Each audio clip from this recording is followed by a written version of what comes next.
Hello students, आज हम अपना इलेक्ट्रोकेमिस्ट्री का लेक्चर नंबर 13 पढ़ेंगे। इसमें हम पढ़ेंगे ड्राई सेल के बारे में। इलेक्ट्रोकेमिकल सेल्स जो है उनको हम पढ़ चुके हैं, अब हमें ड्राई सेल को पढ़ना है। तो हम शुरू करते हैं अपना लेक्चर। आज का हमारा लेक्चर है सम कमर्शियल सेल्स के बारे में। इसमें हम एक सेल डिस्कस करेंगे आज, ड्राई सेल। बाकी के सेल्स हम अपकमिंग वीडियोज में डिस्कस करेंगे। तो हमने पहले क्या है, गैल्वेनिक सेल को पढ़ा था। गैल्वेनिक सेल बोलो या इलेक्ट्रोकेमिकल सेल या वोल्टेज सेल। इलेक्ट्रोकेमिकल सेल के दो नाम और हैं, गैल्वेनिक सेल और वोल्टेज सेल। इलेक्ट्रोकेमिकल सेल क्या होते हैं आपको पता है, ऐसे सेल जो एक रेडॉक्स रिएक्शन में जो केमिकल एनर्जी है उसको इलेक्ट्रिकल एनर्जी में कन्वर्ट करते हैं। मतलब ऐसे सेल जिनमें केमिकल एनर्जी इलेक्ट्रिकल एनर्जी में कन्वर्ट होती है, ठीक है, उनको हम बोलते हैं इलेक्ट्रोकेमिकल सेल और गैल्वेनिक सेल। ये गैल्वेनिक सेल जो है हम पढ़ चुके हैं पहले। अब जिस तरह के गैल्वेनिक सेल हमने पढ़े थे उसमें हम क्या कर रहे थे, एक बीकर में एनोड को सेटअप कर रहे थे, एक बीकर में कैथोड को सेटअप कर रहे थे, बीच में दोनों को सॉल्ट ब्रिज से कनेक्ट कर रहे थे, ठीक है। तो वो जो सेल है हम कमर्शियल पर्पसेस के लिए नहीं यूज कर सकते। जिस तरह के हमने गैल्वेनिक सेल पढ़े हैं, इलेक्ट्रोकेमिकल सेल पढ़े हैं, हम उनको कमर्शियल पर्पसेस के लिए यूज नहीं कर सकते। जैसे हमें कोई वॉल क्लॉक है, उसमें एक सेल की जरूरत है, ठीक है। तो ऐसा तो नहीं है कि वो बीकर वाला सेल जो है वो लगाएंगे उस क्लॉक में, नहीं यूज कर सकते ना उसे। तो वो वाले जो सेल्स हैं कमर्शियल पर्पसेस के लिए सूटेबल नहीं है गैल्वेनिक सेल्स जो है। क्यों नहीं है सूटेबल? क्योंकि एक तो वो सॉल्ट ब्रिज को यूज करते हैं और उनके अंदर हाई इंटरनल रेजिस्टेंसेस होती है। उन सेल में हाई इंटरनल रेजिस्टेंस होगी तो क्या होगा, ज्यादा करंट नहीं ड्रॉ कर सकते हम उनसे। और दूसरा क्या रीजन है, उनकी जो वोल्टेज है धीरे धीरे जो है यूज करें उनको तो उनकी वोल्टेज जो है शार्पली डिक्रीज करती है, शार्पली ड्रॉप करती है उनकी वोल्टेज, ठीक है। तो उनकी वोल्टेज जो है वो ड्रॉप क्यों करती है? जैसे जैसे केमिकल रिएक्शन होती जाती है, इलेक्ट्रोलाइट की कंसंट्रेशन चेंज होती जाती है।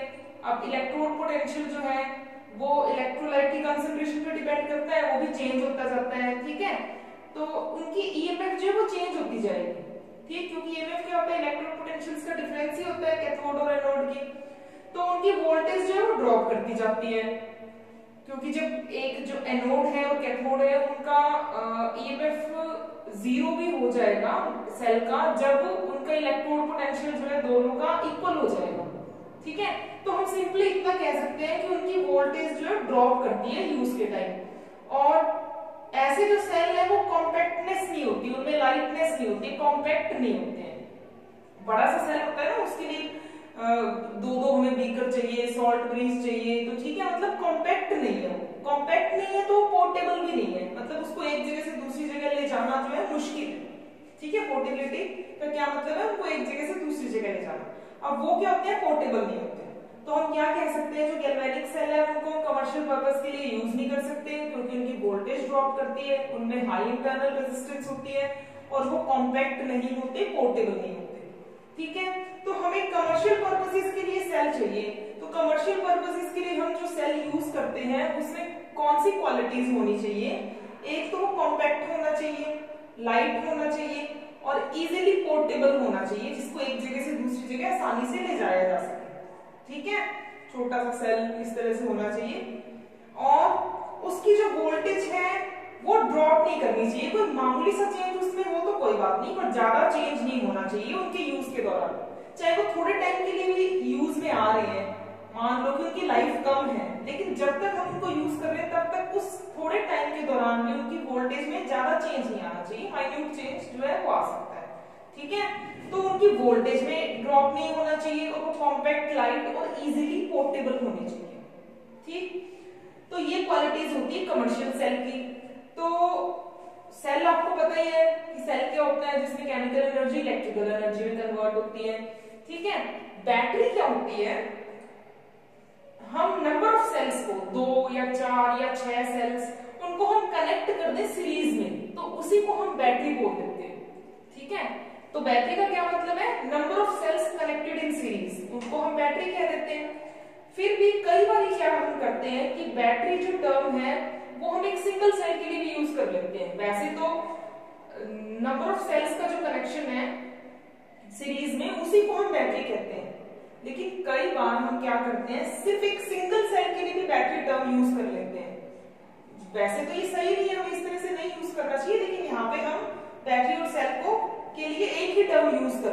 इसको स्टडी करने के लिए, क्योंकि बैटरी भी तो क्या है, सेल से ही बनी है ना। 2 या 4 या 6 सेल को हमने सीरीज में कनेक्ट कर दिया, नंबर ऑफ सेल्स को सीरीज में कनेक्ट कर दिया तो बैटरी बन जाएगी। ठीक है, तो हम यहाँ पे क्या है, अपने इस स्टडी के लिए यहाँ पे इस टॉपिक में हम सेल और बैटरी के लिए एक ही टर्म यूज कर रहे हैं। अब हमारे पास जो कमर्शियल सेल्स हैं हम वो पढ़ते हैं, कौन से हैं। कमर्शियल सेल की पहले हम टाइप्स करते हैं। जो कमर्शियल सेल है वो 3 टाइप के हैं, primary cell, secondary cells and fuel cells. ठीक है, 3 टाइप के कमर्शियल सेल्स हो गए हमारे पास, primary cells, secondary cells and fuel cells. Primary cells कौन से होते हैं, जो कि चार्जेबल नहीं होते, एक बार उनको यूज कर लिया तो उसके बाद जो है हम उनको दोबारा से रिचार्ज नहीं कर सकते, दोबारा से उसको चार्ज नहीं कर सकते। ठीक है, उसके बाद वो क्या है, एक बार उनकी पूरी इलेक्ट्रोलाइट जो यूज हो गई है तो हमें उन्हें फेंकना ही पड़ेगा, हम उनको दोबारा से नहीं यूज कर सकते। So these cell can not be charged again and again. इसका मतलब these can not be used again and again, एक बार ही यूज में आ सकते हैं ये। इसमें जो रेडॉक्स स्टेट होगी वो एक बार होगी, बार बार नहीं होगी। ठीक है, तो प्राइमरी सेल्स कौन से सेल होते हैं, जो चार्जेबल नहीं होते, विच आर नॉट चार्जेबल। इसमें हम 2 सेल पढ़ेंगे, dry cell and mercury cell. उसके बाद सेकेंडरी सेल्स कौन से होते हैं, ऐसे सेल्स जो चार्जेबल होते हैं, cells which are chargeable are called secondary cells. ठीक है, मतलब इसमें जो है एक बार सेल रिएक्शन हो गई है, सेल डिस्चार्ज हो गया है तो हम उसको दोबारा से रिचार्ज कर सकते हैं। इसका एग्जांपल है लेड स्टोरेज बैटरी, जो इन्वर्टर में हम जो बैटरीज यूज करते हैं, ठीक है, वो क्या होती है, रिचार्ज हो सकती है। हम उसको रिचार्ज करते हैं ना, तो वो रिचार्जेबल है, उनको दोबारा से चार्ज किया जा सकता है, उनको हम बोलेंगे सेकेंडरी सेल्स। फिर उसके बाद है हमारे पास फ्यूल सेल्स। फ्यूल सेल्स क्या होते हैं, ऐसे सेल्स होते हैं जिसमें कंबशन ऑफ फ्यूल से डायरेक्टली इलेक्ट्रिकल एनर्जी प्रोड्यूस होती है।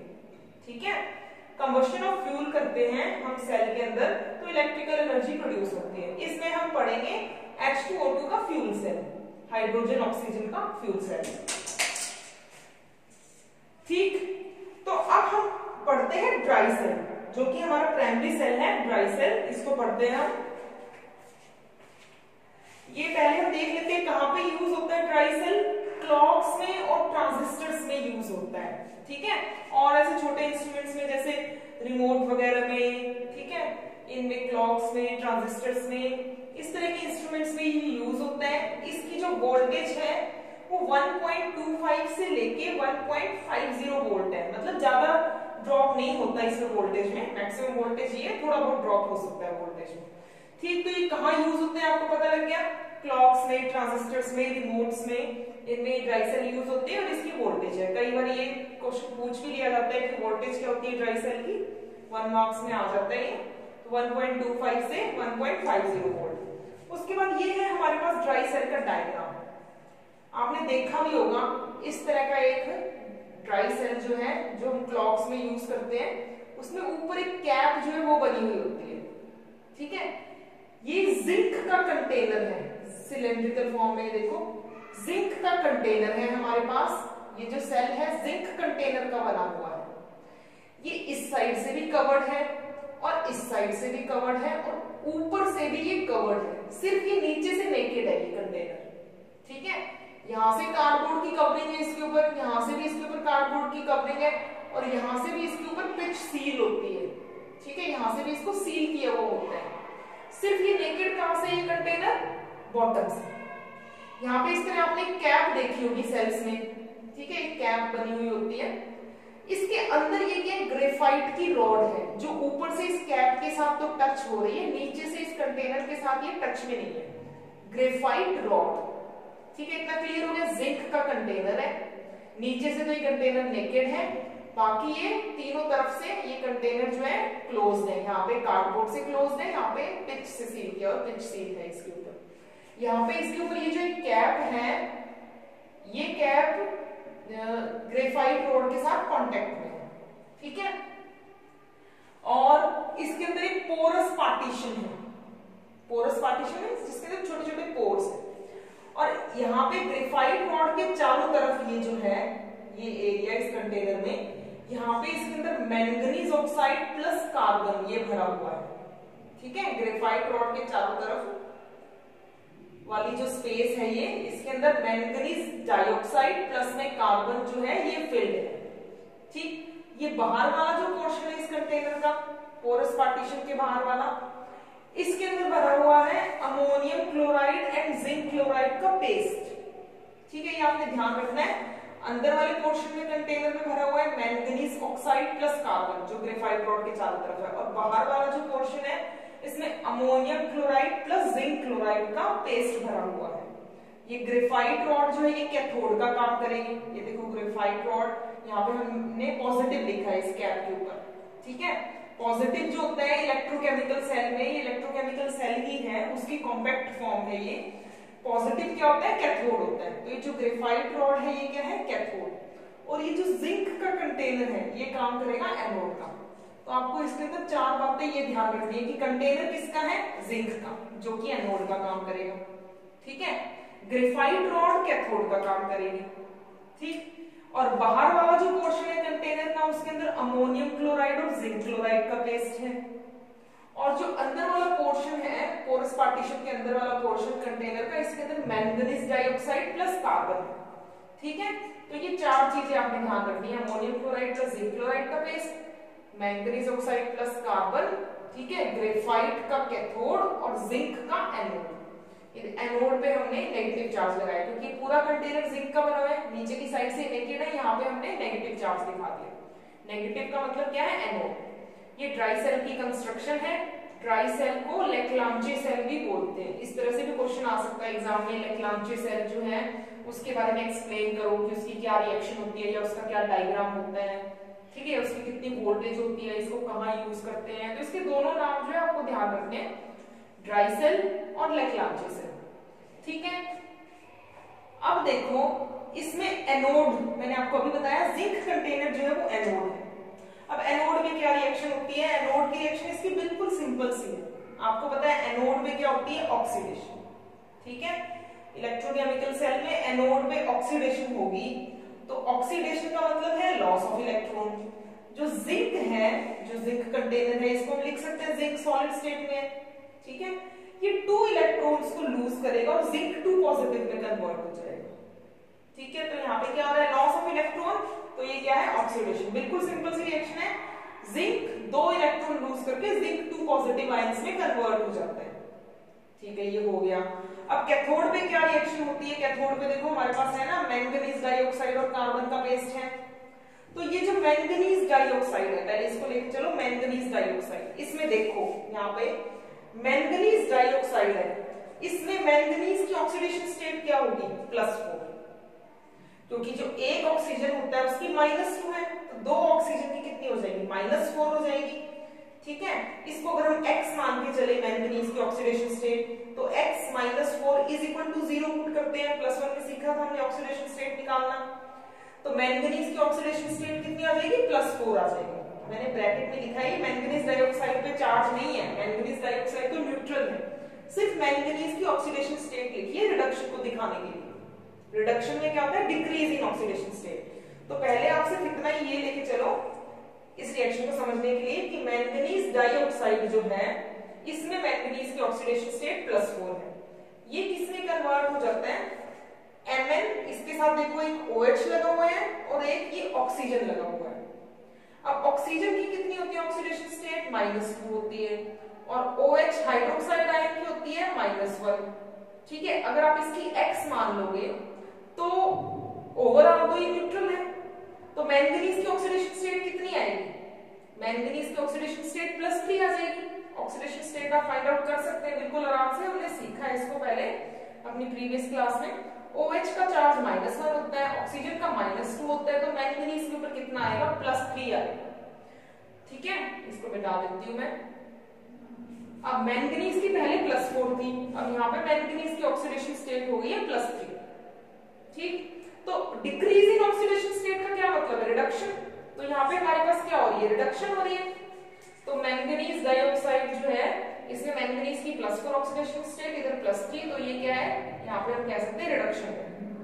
अब ठीक है, यहाँ पे ऑक्सीजन था, यहाँ पे भी 2 ऑक्सीजन है, लेकिन यहाँ पे एक हाइड्रोजन है, वो कहां से आया, वो आया NH4 पॉजिटिव आयन से। देखो अमोनियम क्लोराइड का पेस्ट था ना हमारे पास, ammonium chloride plus zinc chloride का, तो ये अमोनियम क्लोराइड में NH4 पॉजिटिव और Cl नेगेटिव है, ठीक है। तो NH4 पॉजिटिव जो है ये क्या करेगा, इसमें H पॉजिटिव एक इलेक्ट्रॉन गेन कर लेगा, ठीक, और यहाँ पे इसके साथ कंबाइन कर गया, ये बना लिया इसने ये वाला कंपाउंड। तो NH4 पॉजिटिव में से एक H पॉजिटिव निकल गया और उस H पॉजिटिव ने एक इलेक्ट्रॉन गेन कर लिया, तो पीछे क्या बच गया, NH3। तो हमारे पास क्या हो रहा है, देखो यहाँ पे गेन ऑफ इलेक्ट्रॉन भी हो रहे हैं, गेन ऑफ इलेक्ट्रॉन +4 से +3 में जाना है तो गेन ऑफ इलेक्ट्रॉन तो होना पड़ेगा ना, तभी ये +4 से +3 ऑक्सीडेशन स्टेट में जाएगा मैंगनीज। पॉजिटिव चार्ज इसका कम कैसे होगा, जब एक नेगेटिव चार्ज इसके साथ जुड़ेगा। तो यहाँ पे एक इलेक्ट्रॉन गेन करके ये Mn4 पॉजिटिव से Mn3 पॉजिटिव में चला गया। अब यहाँ पे हाइड्रोजन कहाँ से आया, ये NH4 पॉजिटिव से आया। अब NH4 पॉजिटिव में से एक हाइड्रोजन निकल गया तो क्या बच गया, NH3, ठीक है। हमारे पास क्या बच गया, अमोनिया गैस जो है ये बच जाएगी, ठीक। तो ये हमारे पास अमोनिया गैस बन जाएगी इसमें। तो ये इसकी रिएक्शन होगी कैथोड की। अब इस रिएक्शन में क्या प्रॉब्लम है कि यहाँ पे अमोनिया गैस बन रही है, इसका मतलब अगर ये रिएक्शन होएगी इसमें, क्योंकि कैथोड पे ये रिएक्शन तो होएगी, जब सेल वर्क करेगा तभी सेल वर्क कर पाएगा, जब एनोड और कैथोड वाली रिएक्शंस होंगी। अब अमोनिया गैस जो है सेल में से निकलेगी तो क्या है, सेल के बर्स्ट होने के चांसेस है, ठीक है। मतलब ये जो है हार्मफुल हो सकता है सेल के लिए, डेंजरस हो सकता है सेल के लिए। तो ये जो अमोनिया गैस है ये एक प्रॉब्लम होगी। अब इसको कैसे सॉल्व किया गया, यहाँ पे अमोनियम क्लोराइड और जिंक क्लोराइड का पेस्ट लिया हुआ है। जिंक क्लोराइड में जिंक 2 पॉजिटिव आयंस हैं, ये जिंक 2 पॉजिटिव आयन जो कि जिंक क्लोराइड में है ये इस गैस के साथ कंबाइन कर जाते हैं। जैसे ये गैस बनती है जिंक 2 पॉजिटिव आयन के साथ ये गैस जो है कंबाइन कर जाती है अमोनिया, ठीक है। और क्या होता है, यहाँ पे कॉम्प्लेक्स बन जाता है जिसमें क्या है ZnNH3 और इस पूरे के ऊपर 2 पॉजिटिव चार्ज। देखो ये कॉम्प्लेक्स है, कॉम्प्लेक्स मींस कोऑर्डिनेशन कंपाउंड, जो हम पढ़ेंगे अपने +2 में कोऑर्डिनेशन कंपाउंड वाले चैप्टर में। इसके अंदर ये NH3 जो लीजेंड्स का काम कर रहे हैं। अभी आपको समझ नहीं आएगा कॉम्प्लेक्स इतना, क्योंकि हम ये कोऑर्डिनेशन कंपाउंड में पढ़ेंगे। अभी के लिए आप ये समझ लो कि ये कॉम्प्लेक्स है जिसमें ये क्या है, NH3 जो है लीजेंड्स है और ये सेंट्रल मेटल एटम है, ठीक है। इसके ऊपर +2 चार्ज क्यों है, क्योंकि NH3 तो न्यूट्रल है, 4 NH3 है, 4 के 4 NH3 न्यूट्रल है। अब Zn2 पॉजिटिव इसके साथ कंबाइन कर रहा था तो जिंक का जो चार्ज है वो 2 पॉजिटिव है, तो इस पूरे कॉम्प्लेक्स पे क्या आ जाएगा, 2 पॉजिटिव आ जाएगा। तो जैसे ही अमोनिया गैस जो है यहाँ पे बनती है, ये जिंक 2 पॉजिटिव आयन के साथ कंबाइन करके एक कॉम्प्लेक्स बना लेती है, जिससे क्या है अमोनिया गैस जो है वो बाहर नहीं निकलेगी, क्योंकि अभी कॉम्प्लेक्स की फॉर्म में आ गई। जो कॉम्प्लेक्स होता है वो सॉल्युबल होता है, ठीक है, तो वो यहीं पे रहेगा जो कॉम्प्लेक्स है। तो जो गैस है उसका इवोल्यूशन इससे नहीं होगा। तो ये क्या था, ड्राई सेल था, इसकी ये एनोड और कैथोड की रिएक्शंस है। अगर ओवरऑल रिएक्शन लिखनी है तो कोई मुश्किल नहीं है, बस क्या करना है, ये इलेक्ट्रॉन से इलेक्ट्रॉन कैंसिल करने हैं। तो हमें इस रिएक्शन को, ये वाली जो रिएक्शन है इसको 2 से मल्टीप्लाई करना पड़ेगा और बाकी इनको ऐड कर देंगे। बाकी बिल्कुल सिंपल है, एनोड और कैथोड की रिएक्शंस ये आपने याद कर लेनी है और इसकी कंस्ट्रक्शन, ठीक। तो ये हमारे पास था ड्राई सेल। नेक्स्ट लेक्चर में हम पढ़ेंगे मर्क्यूरी सेल।